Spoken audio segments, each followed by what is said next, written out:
Hello everyone and welcome to the coding branch. In today's intro to HTML lesson, we're going to be learning all about the HTML anchor tag, otherwise known as a hyperlink. So far, in learning about this hypertext markup language, we've mostly dealt with the markup language part.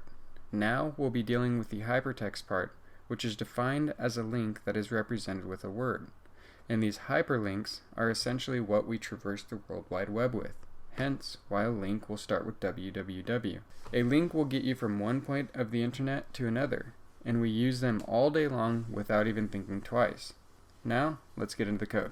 I'm starting off with pretty much a clean HTML page, just including a link to the CSS style sheet. If you want access to the CSS I use, you can find a link to the project's GitHub in the description below. As you can tell by the title of this video, a link is created by using an anchor tag, which is just represented by an A. The most important part about an anchor tag is the href attribute, which indicates where you want to send the user when they click the link. You can go ahead and paste your link inside of the quotations here.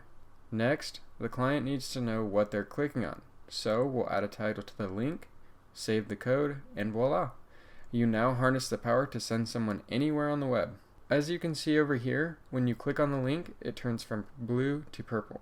Though, of course, you can manually change that in the styling. Even though this is pretty cool, text isn't the only way you can represent a link. You can actually nest quite a few elements inside of an anchor tag, just never another anchor tag inside of itself. I'll give you a few examples. First, we're going to create an image that's a link. As we did before, we'll go ahead and build out the anchor tag. Now, instead of filling it with text, we'll add an image tag, give it a source attribute, and of course, for good practice, a well-defining alt attribute. That's how easy it is to nest something inside of a link.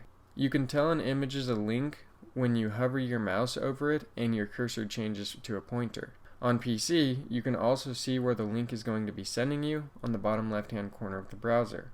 Another cool thing you can do with an anchor tag is redirect to sending an email instead of redirecting to a website. In order to do this, you have to add a mail to at the beginning of your href, followed by the receiver's email address. And of course, in order to build an email though, we're going to need a subject and a body. To do this, we're going to add a question mark, followed by the word subject, and the subject can be defined with what follows the equal sign. Next, you can separate your subject from your body with an and sign. The body is defined the same way. Now, instead of just adding some text to click on, let's add a button that activates it.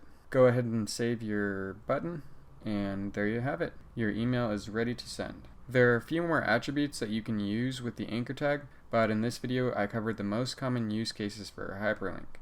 If you have any questions, let me know in the comments down below.